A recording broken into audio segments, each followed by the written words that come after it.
আজকে আমাদের শেপ টুলসগুলোর দ্বিতীয় ক্লাস। তো শেপ টুলগুলো আগে আমরা এই যে টুলসগুলো আছে এই টুলসগুলোর ব্যবহার দেখেছি। আসলে এগুলোর ইউজ তুলনামূলকভাবে একটু কম হয়ে থাকে প্রফেশনাল কাজের জন্য। তবে আজকের যে শেপ টুলসগুলো দেখাবো এগুলোর ব্যবহার একটু বেশি হয়ে থাকে।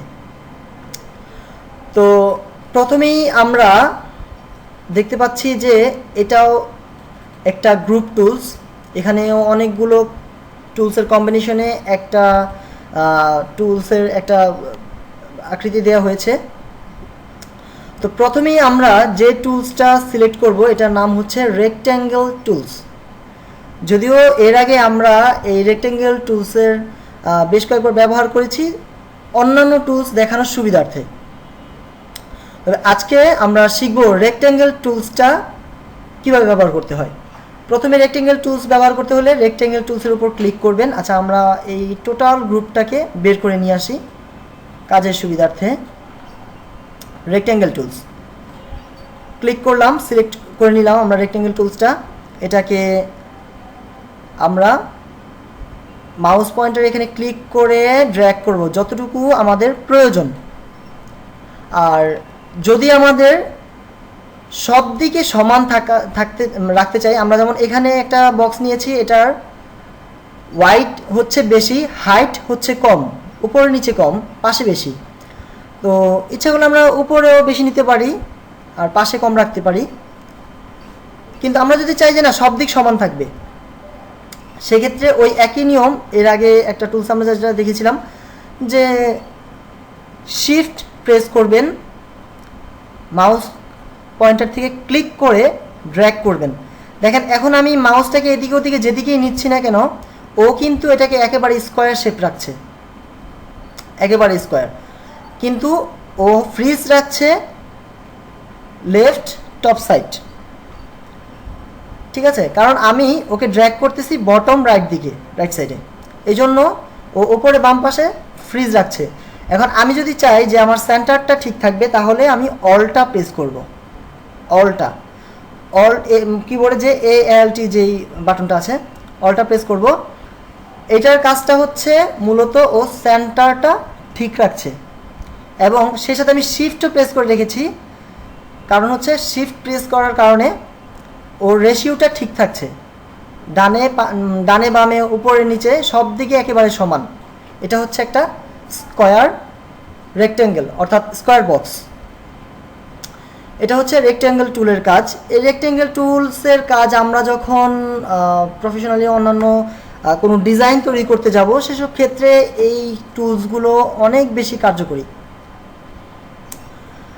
তো এটাকে ডিলিট করে দেবো আমরা পরবর্তী টুলসটা দেখার জন্য। আমাদের পরবর্তী যে টুলস সেটা হচ্ছে round rectangle tools. Round rectangle টুলসটা সিলেক্ট করে নিব। এটার কাজটাও অলমোস্ট রেক্ট্যাঙ্গেল টুলসের মতোই, তবে এর কর্নারগুলো একটু রাউন্ড। দেখেন এটাকে যখন আমি ড্র্যাগ করতেছি, অল্টা শিফট প্রেস করে একটা রাউন্ড কর্নার তৈরি করে নিয়েছে অটো। আমরা মূলত অনেক সময় মোবাইলে আমাদের অনেক অ্যাপস দেখি, ওই অ্যাপসগুলো এরকম সাইডে মানে কর্নারগুলো রাউন্ড থাকে। তো ওই ধরনের অ্যাপস তৈরি করতে গেলেও আমাদের এই টুলসটা অনেক সহযোগিতা করে। আবার আমরা যদি চাই যে না এরকমভাবে একটা নিব, শুধু ওয়াইডে বেশি থাকবে, এরকম ধরনের আমাদের অনেক ওয়েবসাইটে ওয়েব বাটনগুলো এই ধরনের শেপ থাকে। তো এটা হচ্ছে আমাদের রাউন্ড রেক্ট্যাঙ্গেল টুলসের কাজ। এভাবে আমরা একটা রাউন্ড রেক্ট্যাঙ্গেল টুল তৈরি করতে সক্ষম হব। তো আমাদের পরবর্তী যে টুলস সেটা হচ্ছে ইলিপস টুল। ইলিপস টুলের কাজটা হচ্ছে একটা ইলিপস তৈরি করা, বৃত্ত। মনে করেন এটার কাজটা আমি ওই একইভাবে আমি যদি একটা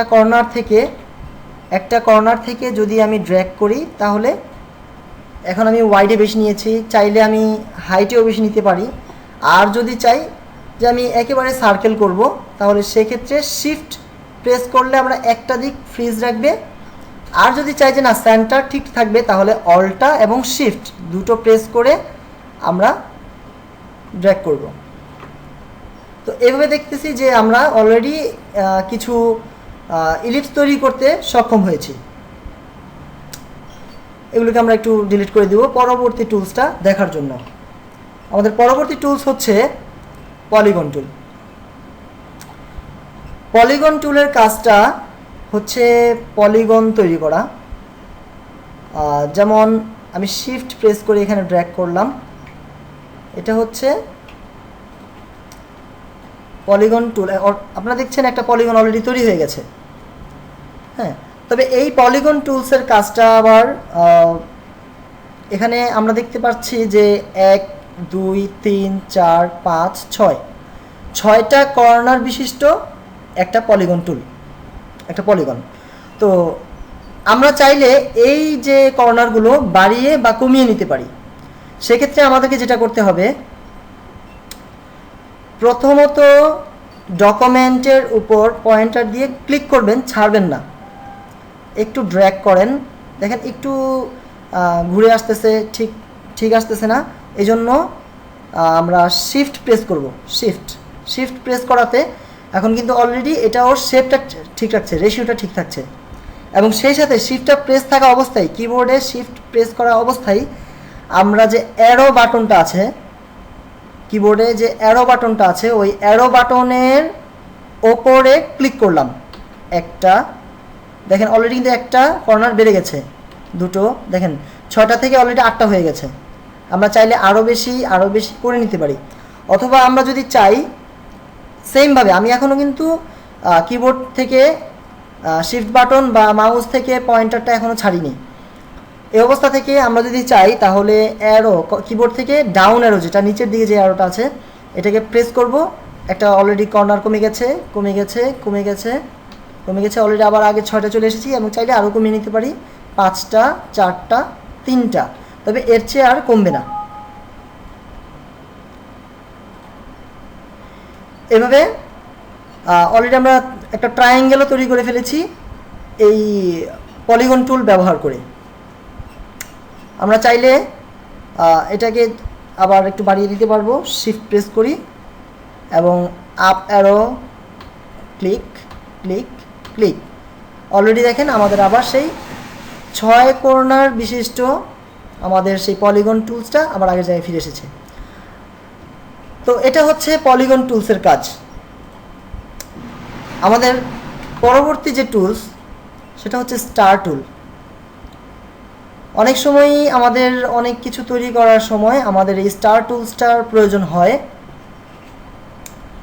তো স্টার টুলসেরও ব্যবহার অনেকটাই ওইরকম। আমরা যদি ড্র্যাগ করি তাহলে ও নড়াচড়া করতেছে, মানে রোটেট হচ্ছে, মানে কোনো একেবারে রেশিওটা ঠিক রাখতে পারছে না।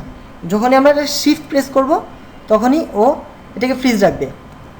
এবং যদি কন্ট্রোল অল্টা এবং শিফট প্রেস করে ধরে রাখি, তাহলে আমাদের এইরকম স্টারটা চলে আসবে। এই স্টারকেও আমরা একইভাবে, দেখেন শিফট প্রেস করে ধরলাম এবং আপ অ্যারো প্রেস করলাম, অলরেডি 6টা কর্নার হয়ে গেছে, 6টা মাথার একটা স্টার, আরেকটা বাড়িয়ে দিলাম। এইভাবে আপনি অনেক বেশি করতে পারবেন, জিগজ্যাগ একটা আকৃতি আপনি দিতে পারবেন। আবার চাইলে এখন আমরা কমিয়ে দিই ডাউন অ্যারো, শিফট কিন্তু আমার প্রেস করা অবস্থায় আছে এবং মাউস থেকেও কিন্তু আমি মাউসটা এখনও ছাড়িনি। হ্যাঁ, এবার নিচের দিকে ডাউন অ্যারো দিলাম, এভাবে দিতে থাকবেন, দেখবেন যে কর্নারগুলো কমতে থাকবে।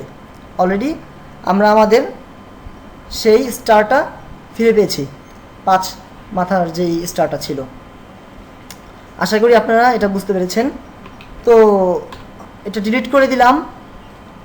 আমাদের পরবর্তী টুলস হচ্ছে ফ্লায়ার টুল।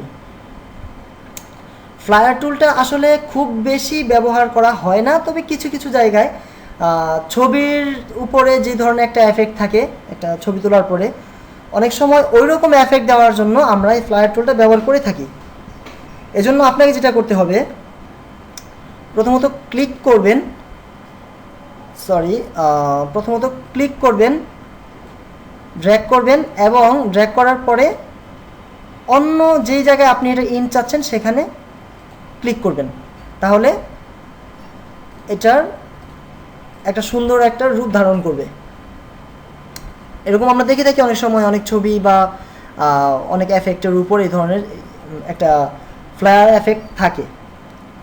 হ্যাঁ, এটাকে আমরা যদি ডিলিট করি, দেখি যে আপনি প্রথম এখানে ক্লিক করবেন, যে জায়গায় আপনি এফেক্টটা দিতে চাচ্ছেন ক্লিক করবেন এবং ড্র্যাগ করবেন। ড্র্যাগ করে আপনি ছোট বা বড় যতটুকু আপনার প্রয়োজন অতটুকু পর্যন্ত নেবেন, এরপর ছেড়ে দিবেন। তারপর আপনি যেখানে চাচ্ছেন এটা ইন্ড হবে সেখানে ক্লিক করবেন। আমরা দেখতে পাচ্ছি যে অলরেডি একটা খুব চমৎকার একটা ফ্লেয়ার এখানে চলে এসেছে। আশা করি শেপ টুলের কাজগুলো আপনারা বুঝতে পেরেছেন। Thank you.